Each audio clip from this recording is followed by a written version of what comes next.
Salutare tuturor și la mulți ani în noul an 2025!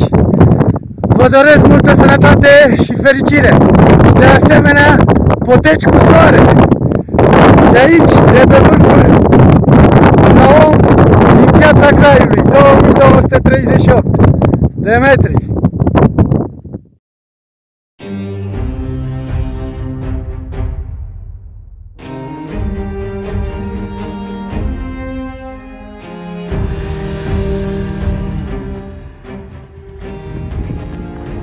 Seara bună și la mulți ani! Suntem în ultimele ore din 2024 împreună cu Vale aici la mașină la Brusturet. Începem noaptea de anul nou cu o tură spre întuneric, spre Refugiu Grind, unde sperăm să petrecem Revelionul. Avem niște bagaje atât de grele că te demoralizează, dar din fericire nu ne grăbim. E un avantaj și poate ne ajută să ne încălzim. Cam tremură mâna pe telefon. Vorbim mai târziu. Mergem în noapte, noaptea de anul nou. Mai greu cu orientatul, dar cred că ne apropiem de joncțiunea cu Ciocanul. Mai e un pic, însă nu foarte mult.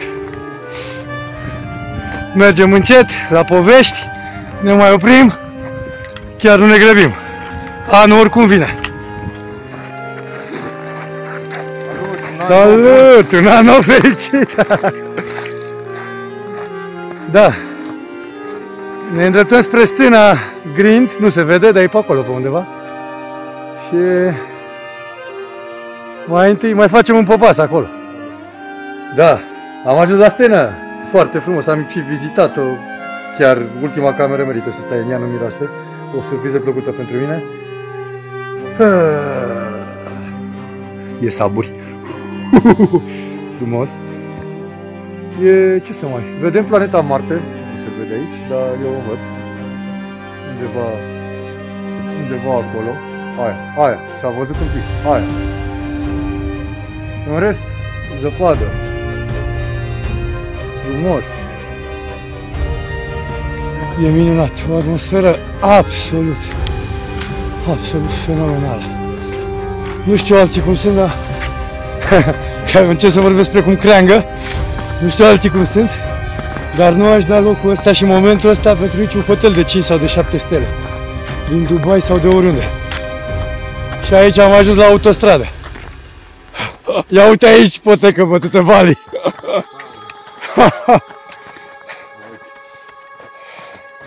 Da, suntem la joncțiunea cu traseul care vine dinspre table.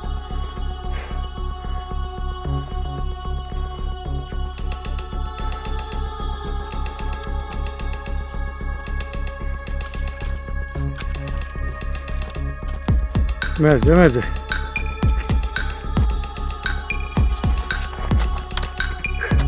Ar fi fost bun colțari, e? Da. Era mai lejer, așa e. Dar e la anul. Corect. Mai protejăm anul ăsta. Da, îi ținem de noi. Stai liniștit că nu se știe, poate cine știe. Da. Am sosit la Refugiu Grind, 1620 de metri. Super!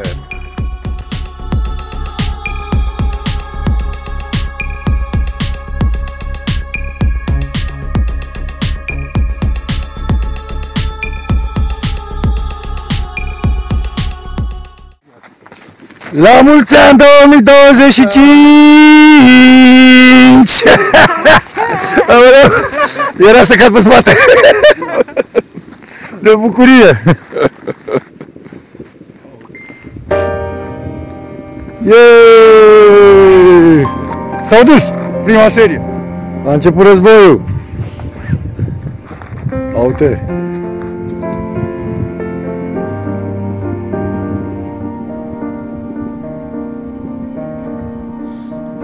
La mulți ani 2025! Sănătate!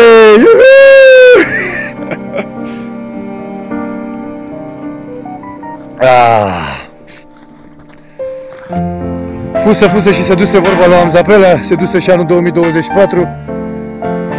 Am intrat în 2025 și sperăm să fie un an bun. Cel mai bun.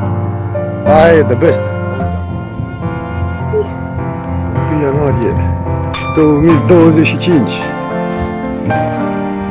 Prima geană de lumină peste Bucegi. Bună dimineața 2025! Un peisaj minunat. În acest decor ne-am petrecut noaptea dintre ani. Suntem sub creasta pietrei, pe care o să începem să urcăm în curând. Sperăm să ajungem pe vârful la om. Am dormit la refugiu din Grind. În spate trebuie să apară și soarele la un moment dat. Este Bucești pe acolo.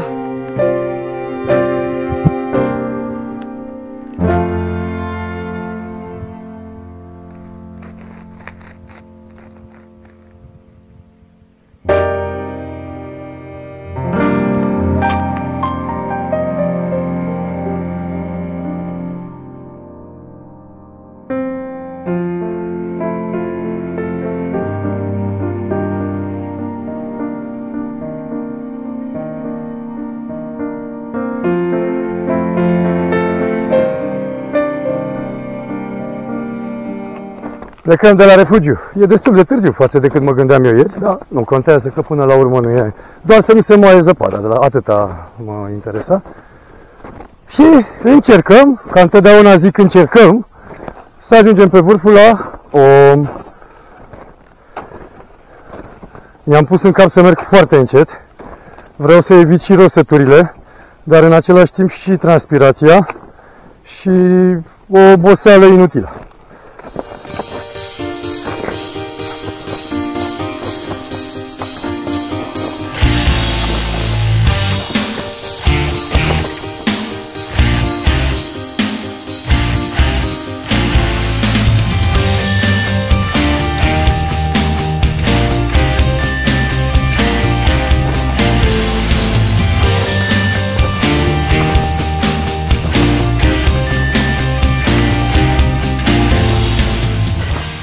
Am ajuns la Colții Găinii.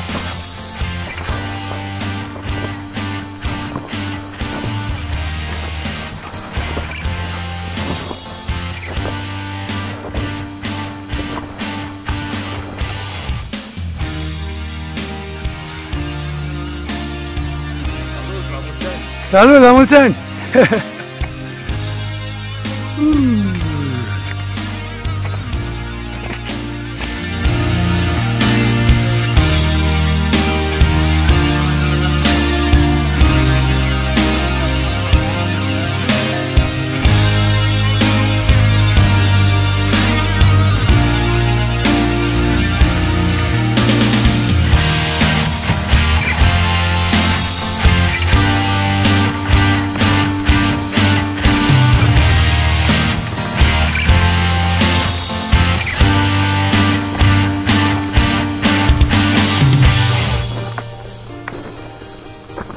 Urcăm mai mult până departe, dar nu chiar atât de mult.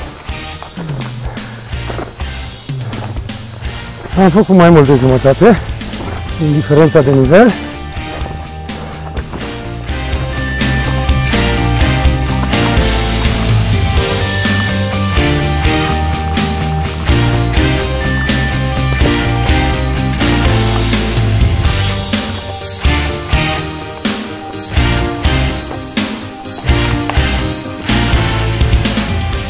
O grămadă de capre negre deasupra noastră.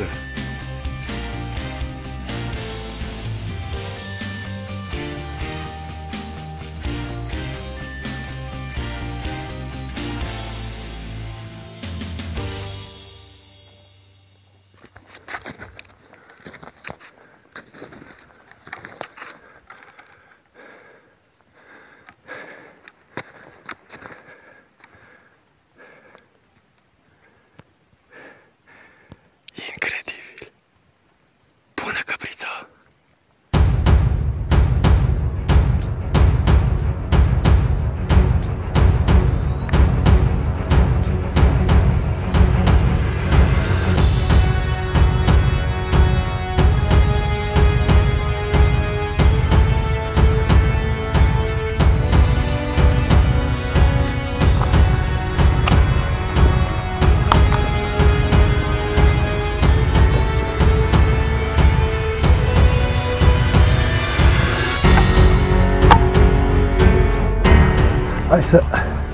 abordăm pasajul.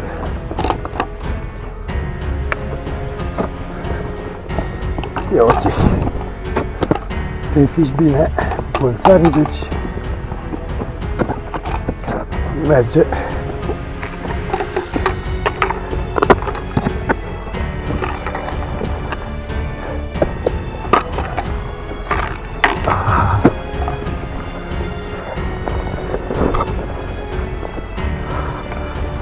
Te-am băgat și la cățărăle.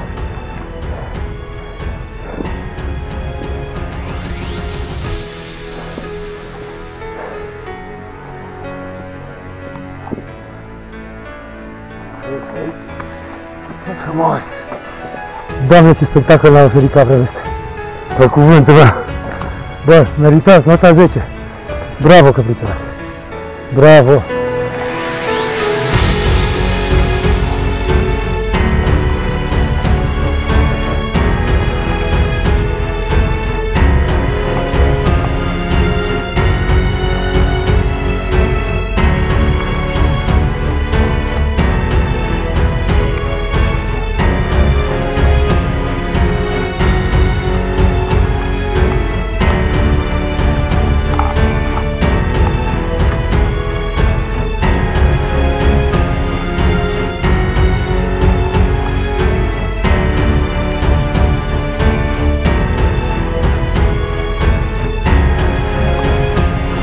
La mulți ani!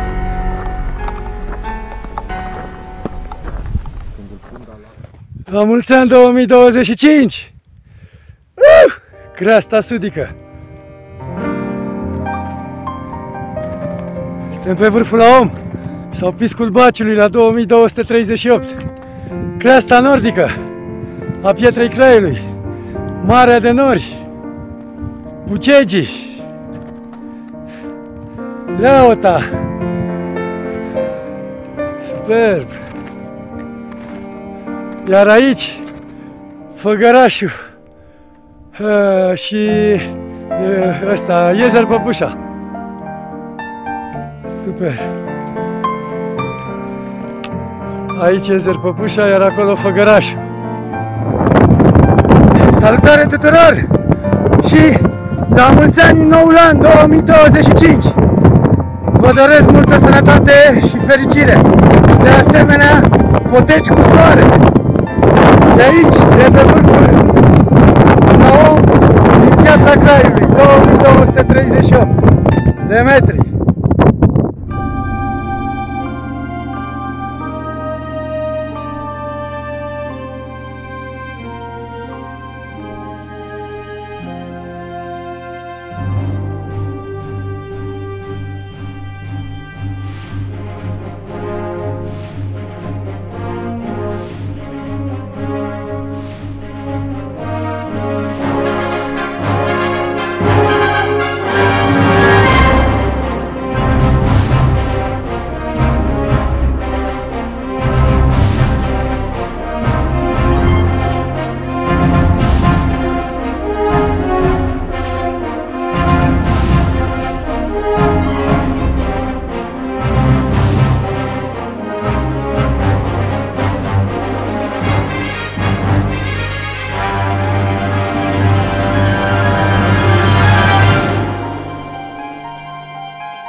Colții Găinii pe care am urcat, vârful unde e Valley.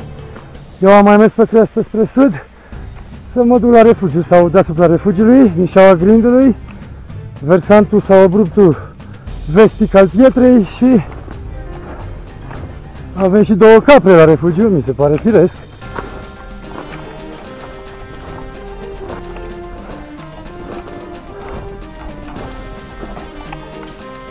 Șaua Grindului. Căprițele sunt aici, n-au treabă și ajung un pic repede la refugiu din șaua Grindului sau refugiu Grind 2. Superb, apoi trebuie să mă întorc. Repede, că mă așteaptă Vali sau nu mă mai așteaptă, a început coborârea, că nu mai văd pe vârf.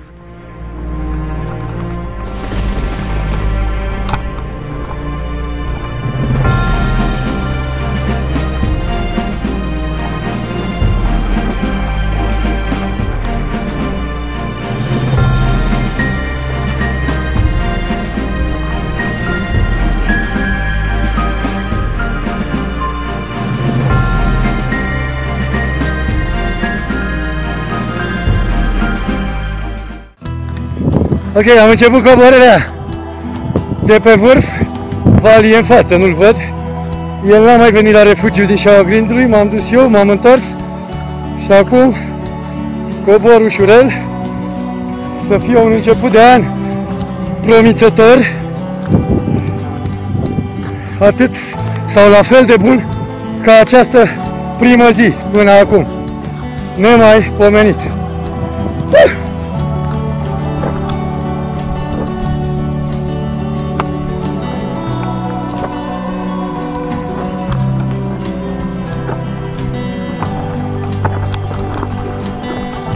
Da?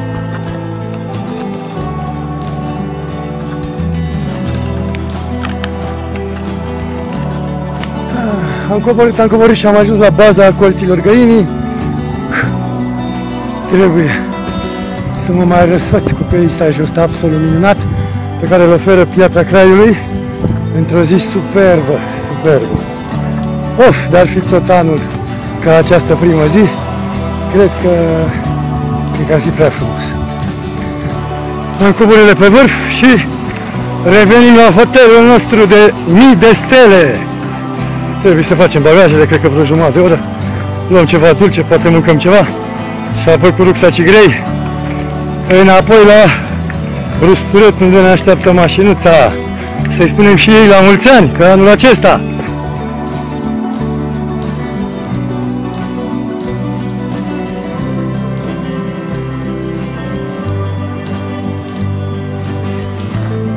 am plecat de la refugiu, era cam ora 1 și coborâm cu bagajele grele.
Iată, ne ajungi la Brusturet. Suntem aproape de finalul turei, hai să o găsim și pe Izve. Vreau să o salut și pe ea, să-i spun la mulți ani. A petrecut Revelionul singurică.